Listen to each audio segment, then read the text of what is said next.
Ashe family. It is Armand Rose. I know it's been a minute, man, but we're gonna dive right into this, man. First, before we do this, I want to thank some people, man. First thing first, I want to thank my beautiful wife, sticking with me, sticking by me, man, supporting the things that I do, um, coming into her own, finding her energy, finding her.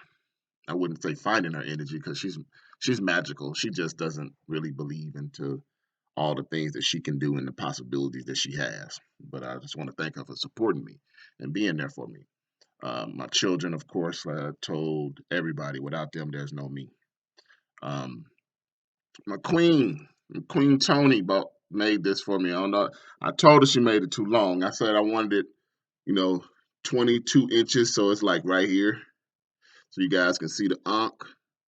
But she's like, it's not gonna hang right. I wanted it short for a reason, so you guys could. This wasn't gonna be like a go out one. This was gonna be one that I do videos with. But my girl name is. This is her. This is her Facebook. She makes you know African jewelry. She made the ankh for me. She made this one for me. She made a bracelet, and then she also made one for my wife. So thank you, Tony. I know that's not her name, but she goes by that on her Facebook. So check her out, man. And like I've told you guys, it don't start with going and break the bank. Order a piece, order a two-piece, order something that order order something that is not for you. Order something and give it as a gift. You know, Black people, we must start, you know, supporting each other. And like I said, you don't have to break the bank. You don't have to go and spend $1,800 for somebody or an astronomical amount of money for somebody. All we have to do as people, if we were really truly united, is each one of us buy something. And like I said, if each one of us, with the spending numbers and power that we have, bought one thing, every Black business in America would thrive. But we have to have that mindset first. So please, if you can, go support the Queen. All right. So let's dive right into this, family. You guys know how I do it, man. Right now, my whole mission is questioning our intelligence, question where we stand, man. You know, I can sit here and make videos about anything I want. The thing that really bothers me is what I'm going to talk about. And I don't understand the characteristics of people that we support and we uplift. Like, we can talk about the pedophiles and we can talk about, and y'all love them. Y'all love pedophiles. Y'all love adulterers. Y'all love creepy motherfuckers, and I don't get it. I don't get it. Sisters, we have to wake up as a people. You sisters have to start leading the way. Because these men are lost. These men are lost. When I say lost, sister, I mean these men are lost. Check this out. About a month ago, I had a conversation with a Hebrew Israelite. I don't play with them. I showed them right there in the Bible. I said, I understand what you're saying, brother. I honestly told you that I agree with some of the stuff that you say, but you're just like a Christian. Now, remember, I said this to him prior. I said, you're just like a Christian. You only pick and choose what you want to talk about in the Bible. And I said, don't you guys agree that as soon as a girl starts having a period, you're able to have sex with her and multiple women, and you're controlling? And he said, yes. And I said, so if a girl has a period at 9, 10, 11, 12, 13, 13, let's say 13, girl has a period at 13, it's okay for you to sleep with her? And he said, yes. I said, check this out. How old are you, young man? Like 36. I said, if you slept with my 13-year-old daughter, I would kill you. I said, now really think about what you just said. 13. You are okay with that. I said, and you can go to illustrations in the Bible and they talk about, you know, rape and stuff like that. I said, you're okay with that. I said, this is the book, the book that you also bash. It's the same book that you also give certain credit to, that you live your life by. So I don't get that. I don't get our mentality when we look at things and we don't see the fuckery for the fuckery. We don't see the fake shit for the fake shit. We don't see it. I don't understand why our people get trapped up into one little thing, and that's it. And that's it. They'll focus on that. Like I told y'all, I say this all the time. I say, stop focusing on Jesus. They depicted Jesus as a black man at one period and one time. Stop focusing on it. Keep searching. Cause see, most people when they find out Jesus was black, oh, oh, I've been lied to. Oh man, keep digging. Keep digging. Don't just stop there and say Jesus was black and that's it. We're gonna still celebrate Jesus, but we're gonna celebrate the black Jesus. Come on. Come on. If you're telling me the black and see, this is the thing that our people don't know how to separate things. Just because you find out, okay, the image of Jesus that you found out was fake. Obviously, you know it's fake now. Obviously, you know it's not the original Jesus. If prior to this Jesus that we know now, he was depicted as a black man, you automatically know that that Jesus is fake. This is the closest thing that you know that is known to be Jesus is this black entity, not the white entity. It's the black entity because the black entity came first. So now you're telling me you're still going to worship the name and everything and call this person and worship his person as Jesus? You're still in the trap. You're still in the trap. If you know the system is trying to fool you, why would you even want to be part of the system? Why would you want to be part of that if you could find the discrepancies and lies and shit in it? Why would you still want to just make it okay? Why would you even still want to entertain it? I mean, you've heard me say this, stop being entertained. One of the biggest fraudulent entertainers. I'm not gonna say his name right now, but let's talk about some things, family. Let's talk about some things. Let's really sit here and at the end of this description, we're gonna say what he says he is, and we're gonna really challenge that. We're gonna challenge that. And I'm gonna use myself in comparison. Okay. So I've never, and I say this with all due respect to all the people out there that their lifestyle was that way, and I would never join later in life. I've never been a gangbanger. Have I been affiliated with guys? Yes, I know a lot of people um, that ride for what they believe in.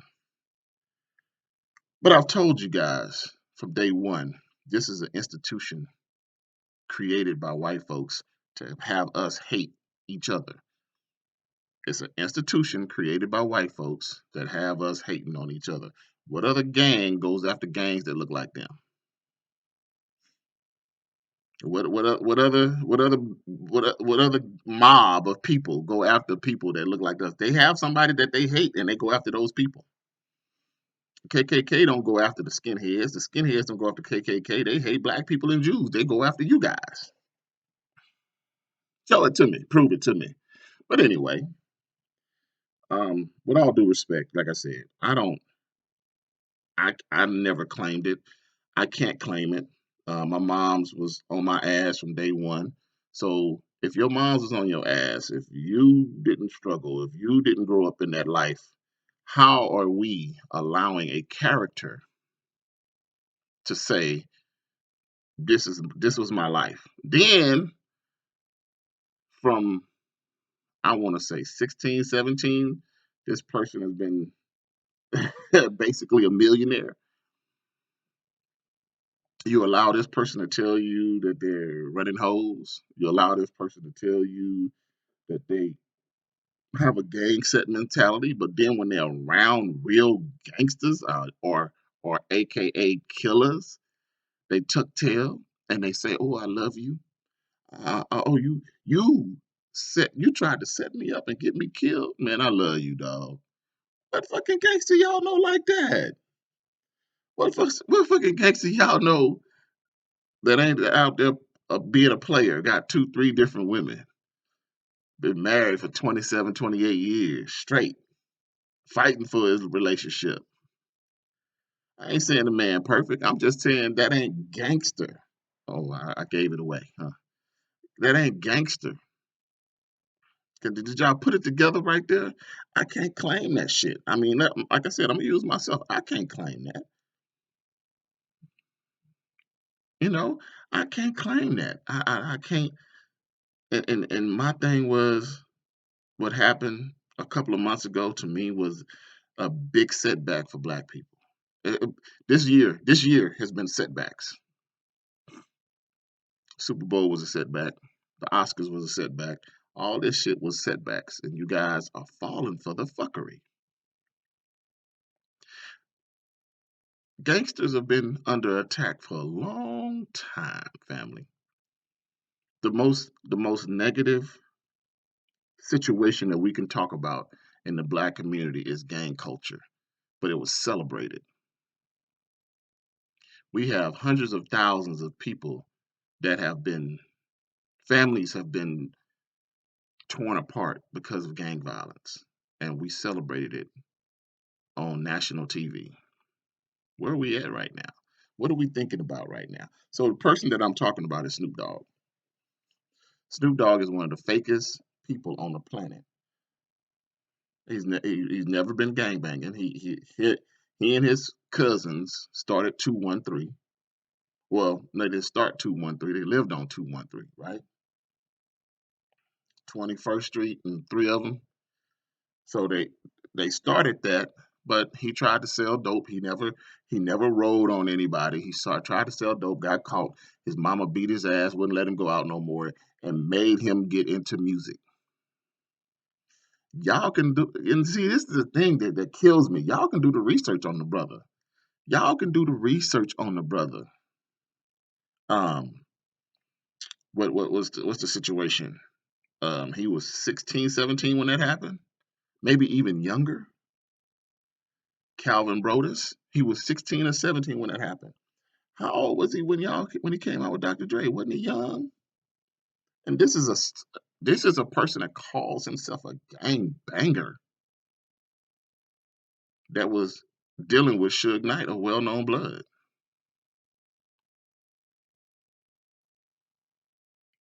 Okay, if that's what y'all want to say, if that's what everybody wants to believe, that you're gonna bring this guy that has all this affiliation around this guy that has all this affiliation and nothing went down, nothing ever went down. Okay, that's fine. That's fine. That's fine. That's fine. Like I said, him and Tupac. Now, I know a lot of people. I've heard this. I've heard and said I can speak on things that I've heard. I heard this a lot of times. Hey man, I wish I knew so and so. Man, I bet you we would be so. I bet you we would be good friends, man. I wish I knew this person, man. Man, that nigga being man, that nigga would be so cool. So he actually, like he said, he fought for Tupac. So he was pulling strings back then. He fought for Tupac, brought Tupac over, but Tupac didn't fuck with him because he did not have a gangster mentality. His thing was, if I don't fuck with these dudes, you don't fuck with these dudes. See, he's never had a gangster mentality. Even after Biggie called a shot and said, Dog Pound and them was over here shooting a video, New York, New York. He said, I need Brooklyn to stand up. Bed-Stuy, stand up. Red or whatever the fuck community it was, stand up. They got shot at. This is coming out of this dude's own mouth. This is how gangster he is. This is during the time that they was hot. So this is his mentality during the time that he was hot. Like I told y'all put this in front of people, they expose themselves all the time. When you're a character, when you're a fraud, you will expose yourself. It's no way, shape, and form you're going to get around it. If you think that I'm going to say something different that goes against my character, if my character, not character, But if it goes against it and you do this a lot, eventually it'll come out. Eventually, the fraudulent bullshit will come out. The snake, the creepiness in you will come out. So this man's feels as though, knows in his heart that he set this off, right? That Biggie set this off. Like, hey man, you guys stand up. And they got shot at, right? So you know he pulled the trigger. You know he set it off. So he says out of his own mouth, 3 months later, they were in New York. Little C's came to him and said, "Hey man, Biggie upstairs." Oh, he is. Show me his. And then he gives you the mean mug face to let you think he gangster. Oh yeah, he here. You know where he at? I'm like, oh shit. You gonna set it off? You gonna punk him? You gonna check this nigga? You gonna check him, right? But you because right now you paint the image like you're bad, but you're not. Oh, go up to the room, told him, hey man, I know you did that. I love you. That's gangster. That's gangster. Now, like I said, this ain't now. This ain't 20, 30 years later. This is when he did. He's recounting it now. But this is when he did the shit. This is during the time. This is what, 94, 90, maybe 95, when he was supposed to be this big tough gangster, and you go tell a motherfucker that put a hit out on your head you love him. Y'all, hey family, like I said, man, I don't know what y'all be doing, man. I don't know what y'all be doing. I don't know what it is, family. I don't know. I know I didn't talk about the Super Bowl like that. I know I didn't talk about, you know, I ain't really talking about the Oscars like that. I may have posted a few things about them both, but we got issues instead of watching these fake motherfuckers entertain us. Because listen to me, that shit was entertainment. It's a sick display of separatism and the murder that we've caused on our own community. Super Bowl display was different. The display at the Oscars was it is so toxic that that's all people have been talking about since the Oscars.